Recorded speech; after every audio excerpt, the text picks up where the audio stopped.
Hello dear student, आप सभी का स्वागत है। और आज के इस वीडियो के अंतर्गत हम लोग बायोलॉजी जीव विज्ञान पढ़ने वाले हैं। और जीव विज्ञान में हम सबसे पहले जीवन पद्धति के बारे में सीखेंगे। ठीक है, किसके बारे में सीखेंगे? जीवन पद्धति। और ये जो आपका वीडियो है, वो स्पेशल नेवी एमआर के लिए है। ठीक है, इसके अलावा यदि आप आर्मी, सीआईएसएफ या किसी भी अन्य परीक्षा की तैयारी करते हैं तो उसके लिए भी आपका यह वीडियो बहुत ही उपयोगी रहेगा। चलिए हम देख लेते हैं जीवन पद्धति। जीवन पद्धति में सबसे पहले हम लोग जैव मंडल को सीखेंगे। जैव मंडल क्या होता है? तो जैव मंडल सीख लेते हैं। जैव मंडल, देखिए जैव मंडल में क्या होगा? स्थल, जल, वायु का वह भाग जहाँ पर जीव उपस्थित हों। क्या हो? जीव उपस्थित हों, उसे हम कह देंगे जैव मंडल। ठीक है, बात समझ में आ गई होगी। उसके अलावा आगे देखेंगे हम वास स्थान या आवास। वास स्थान या आवास हम किसे कहेंगे? यहाँ से प्रश्न बनते हैं, इसी वजह से आपको ये कराया जा रहा है। ठीक है, तो देखिए वास स्थान या आवास किसे कहेंगे उसको समझते हैं। जहाँ पर जीव को जीवित रहने के लिए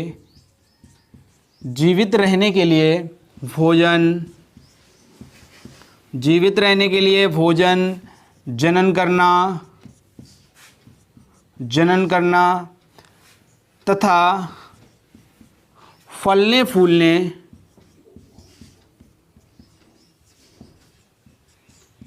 फूलने के लिए भोजन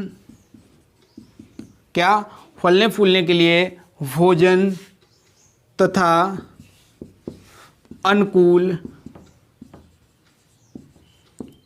जलवायु प्राप्त हो, तो उसे क्या कहेंगे? वास स्थान या आवास। किसी भी प्राणी को जीवित रहने के लिए भोजन की आवश्यकता होती है, साथ में वो जनन करता है तथा खुश रहने की कोशिश करता है जिस स्थान पर रहता है। उसके अलावा उसे भोजन के साथ साथ उसके रहने के लिए अनुकूल जलवायु होना आवश्यक है। आगे देखेंगे हम सूक्ष्मवास। क्या देखेंगे? सूक्ष्मवास। प्यारे बच्चों, ये क्या होता है सूक्ष्मवास? इसको समझते हैं। सूक्ष्मवास क्या होता है?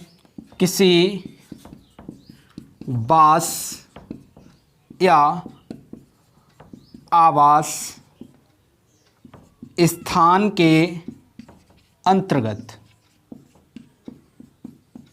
क्या हो? किसी वास या आवास स्थान के अंतर्गत वह निश्चित क्षेत्र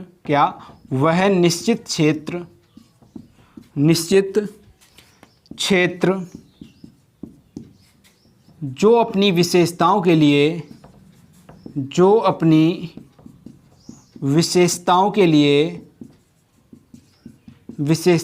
लिए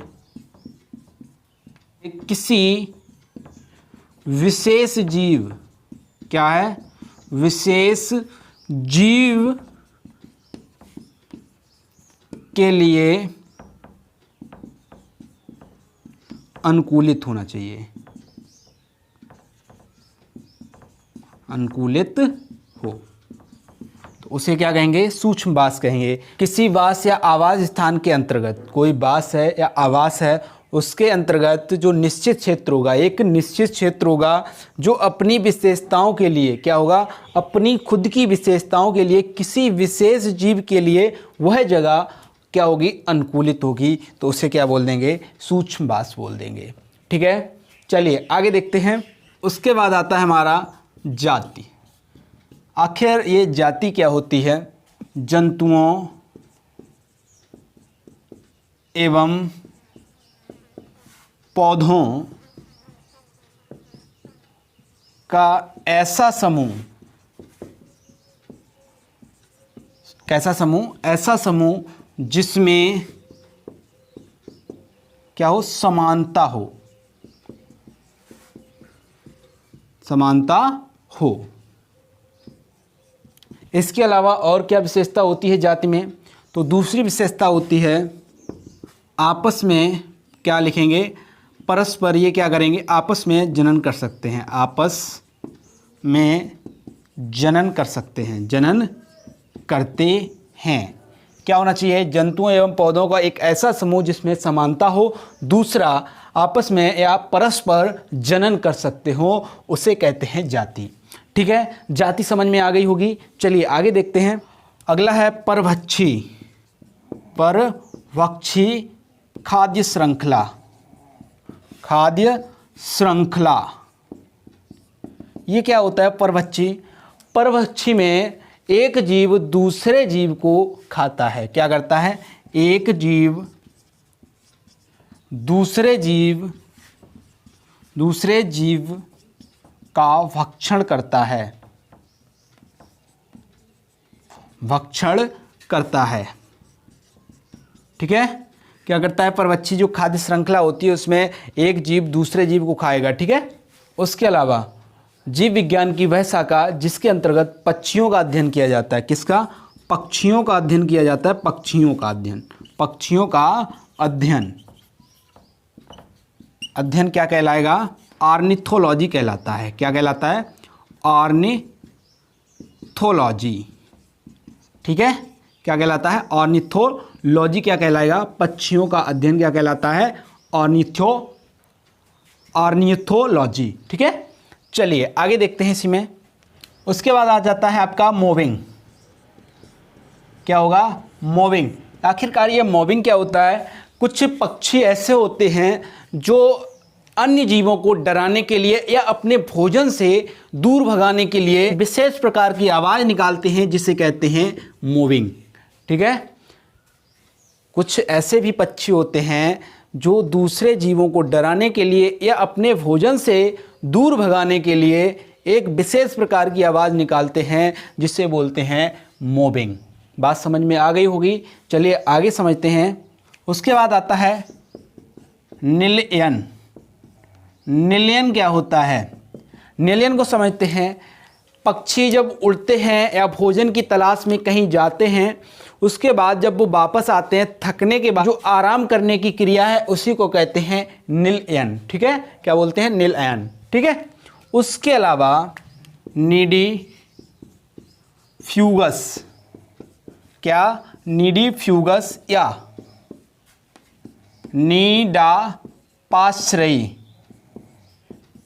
पक्षी। अच्छा, ये क्या होता है? इसके अलावा एक और पॉइंट इसी में हम अभी देखेंगे। दूसरा क्या होगा? नीडिफ्यूगस या नीडापाश्रयी पक्षी। उसके अलावा दूसरा एक और प्रकार का पक्षी होता है नीडिकोलस। क्या होता है? नीडिकोलस। ये एक दूसरे के विपरीत पक्षी हैं, या हम इसे और क्या बोल सकते हैं? नीडवासी पक्षी। अब इसको समझते हैं। ये जो नीडिफ्यूगस या नीडापाश्रयी पक्षी होते हैं, ये किस प्रकार के होते हैं?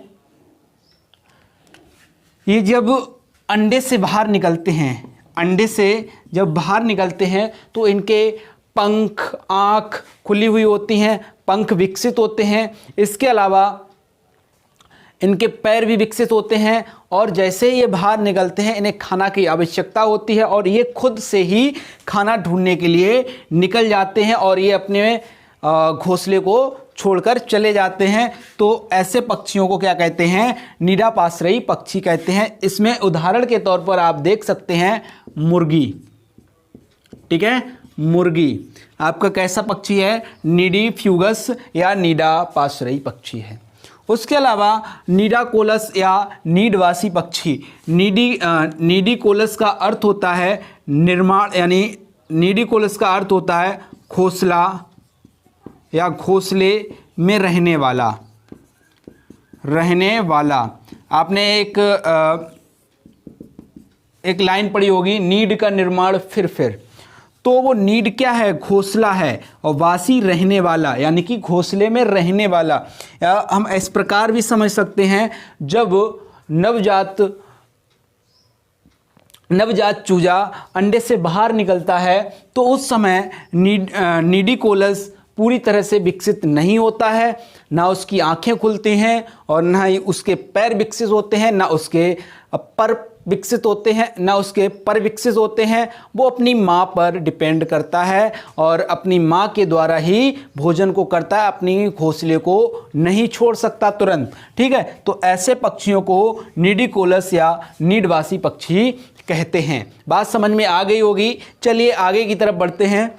अगर हम बात करें भारत के अंदर, भारत में पक्षियों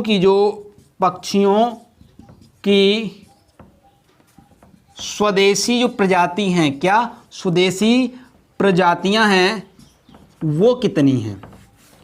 कैसी स्वदेशी प्रजातियां कितनी हैं? तो इनकी संख्या जो है वो 900 लगभग है। ठीक है, लग 900 है। कितनी है? 900 है। उसके अलावा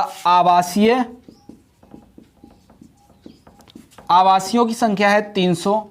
अगर हम पूछे भारत में पक्षियों की कुल कितने प्रकार की प्रजातियां पाई जाती हैं तो कितना हो जाएगा? 1200 प्रकार की प्रजातियां। अगर विश्व भर की बात की जाए, क्या बोला जाए? विश्व में पक्षियों की कुल कितनी प्रजातियां हैं?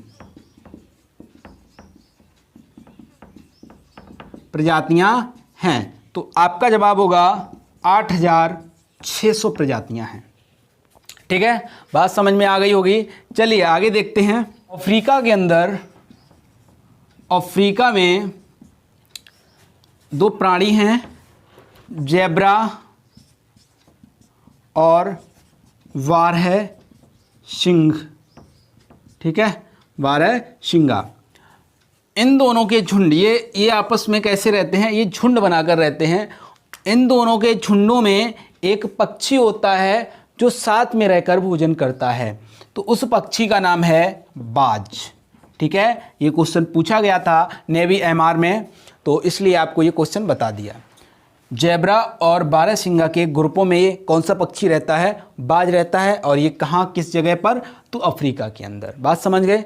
लास्ट क्वेश्चन बनता है जीवन पद्धति से, वो भी मैं आपको बता दूं। जीवन पद्धति से कौन सा लास्ट क्वेश्चन है वो देख लीजिए। आर्वोर शब्द का क्या अर्थ है? क्या बोला? आर्वोर शब्द का क्या अर्थ है? आर्वोर का क्या अर्थ है? तो इसका अर्थ है पेड़ अथवा शाखाएं। ठीक है, क्या अर्थ होगा? पेड़ अथवा शाखाएं। ठीक है दोस्तों, आज के वीडियो को यहीं पर समाप्त करते हैं। मिलेंगे नेक्स्ट वीडियो में, तब तक के लिए नमस्कार, जय हिंद।